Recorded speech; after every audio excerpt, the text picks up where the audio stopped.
Selamat datang di channel Ye Chen Ping Mania. Terima kasih pada Tuan Rahim Awang yang kembali gabung dan berlangganan di channel Ye Chen Ping Mania. Semoga dilancarkan rezekinya dan diberikan umur panjang yang penuh keberkahan. Terima kasih kepada semuanya yang sudah like dan subscribe. Semoga selalu diberikan kesehatan dan kesuksesan.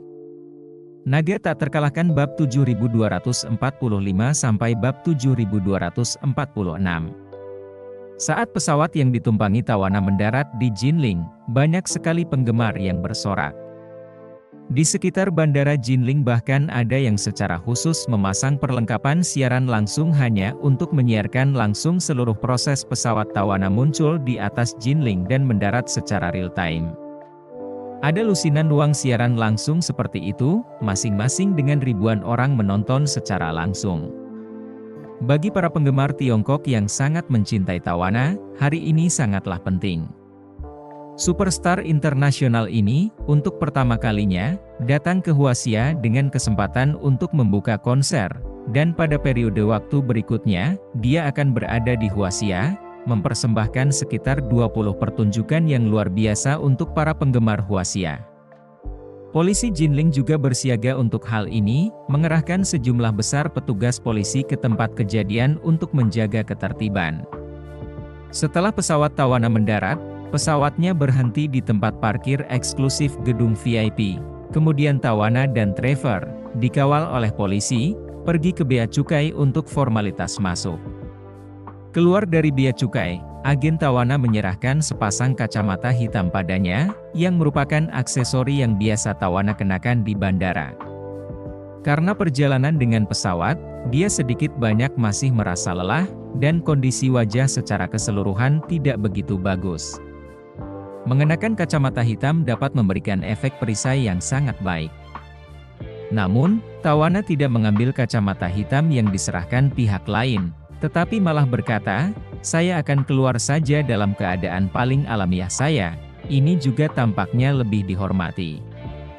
Agen itu agak tercengang, dia tidak paham dengan penyebab dan akibat dari penampilan Tawana di Cina kali ini, dan menganggapnya hanya pertunjukan komersial biasa. Namun kenyataannya, kali ini ketika dia datang ke Tiongkok untuk tampil, di hati Tawana, kepentingannya telah melampaui segalanya. Ia dikawal polisi dari bea cukai, di luar telah dikerumuni para penggemar fanatiknya, hampir seluruh media telah tiba di tempat kejadian, blitz kresek dan kilatan cahaya. Beberapa awak media yang bergegas ke garis depan bahkan mendorong mikrofon dengan keras di depannya sambil berteriak, "Nona Svet, tolong sampaikan beberapa patah kata kepada para penggemar dan pengikut di Tiongkok." Tawana berhenti dan mengambil mikrofon lalu berkata, "Halo para penggemar dan teman-teman Tiongkok, merupakan suatu kehormatan yang sangat besar untuk datang ke Tiongkok, ke Jinling. 20 pertunjukan sudah dalam perjalanan, apakah kalian siap?" Para penggemar di lokasi kejadian bereaksi panik. Tawana mengembalikan mikrofon kepada wartawan dan kemudian berjalan keluar bandara di bawah pengawalan polisi. Transportasi hotel serta persiapan tempat sudah mulai sungguh-sungguh karena tim pendahulu telah datang dari stafnya, dan stafnya telah mengatur armada mobil yang saat ini menunggu di pintu masuk bandara. Media sudah siap, karena mereka sudah menanyakan melalui berbagai saluran bahwa Tawana dan seluruh tim, kali ini di Jinling, akan menginap di Hotel Istana Buckingham. Jadi, segera setelah Tawana naik bus, mereka bergegas ke Istana Buckingham secepat yang mereka bisa dan menunggu untuk menangkap rekaman langsung kedatangan Tawana di hotel.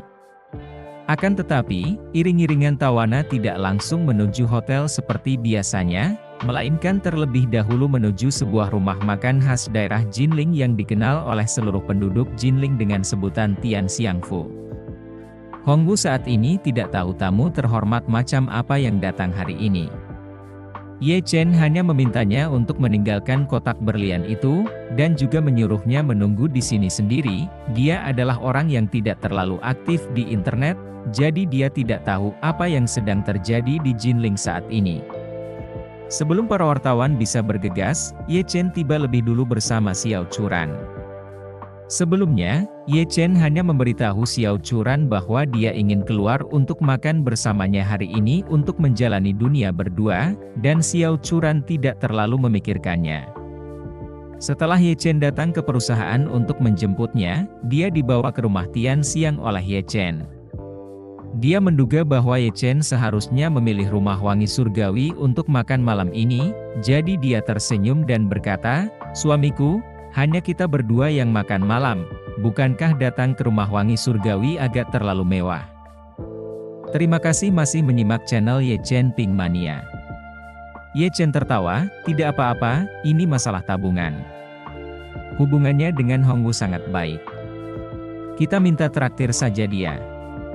Xiao Churan bertanya, "Bukankah ini tidak pantas?"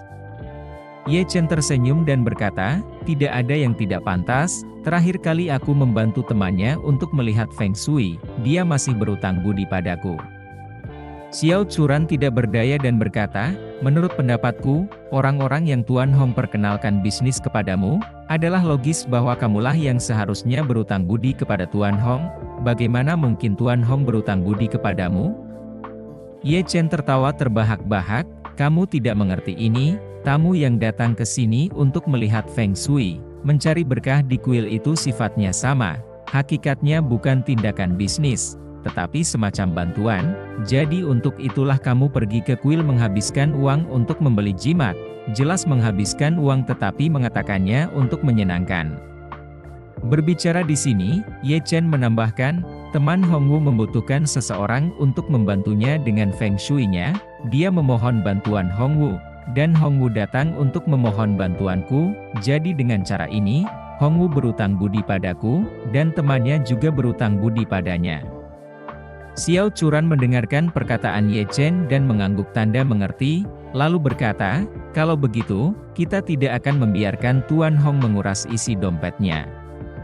Kalau kamu memesan makanan nanti, kamu bisa memesan lebih sedikit. Pesan saja makanan rumahan." Ye Chen tertawa, "Aku baik-baik saja dengan itu, kamu harus bertanya pada Hongwu apakah dia bersedia."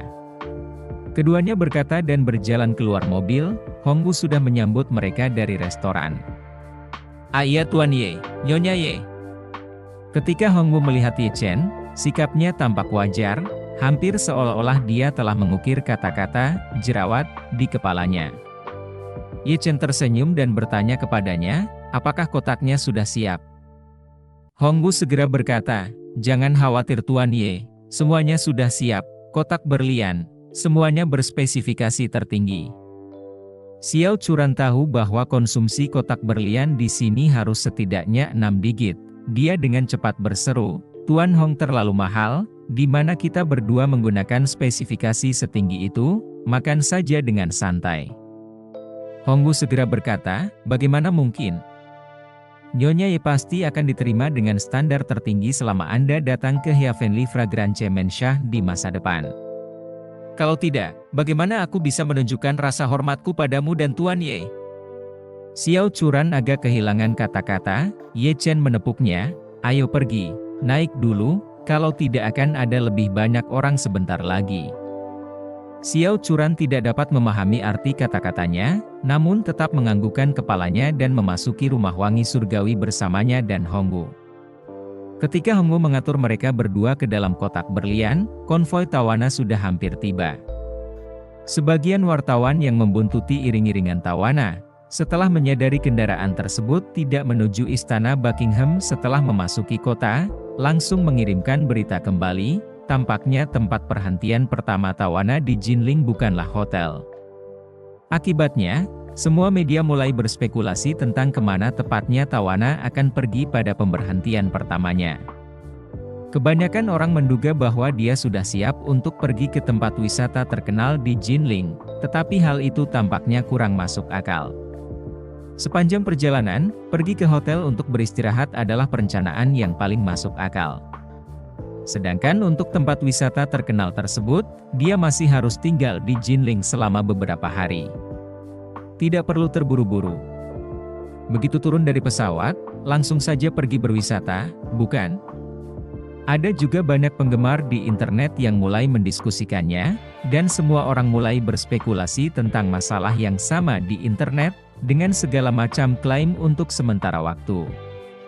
Ketika konvoi memasuki tempat parkir Tianxiangfu, media dan netizen menyadari bahwa pemberhentian pertama Tawana di Jinling adalah untuk mencicipi kuliner lokal.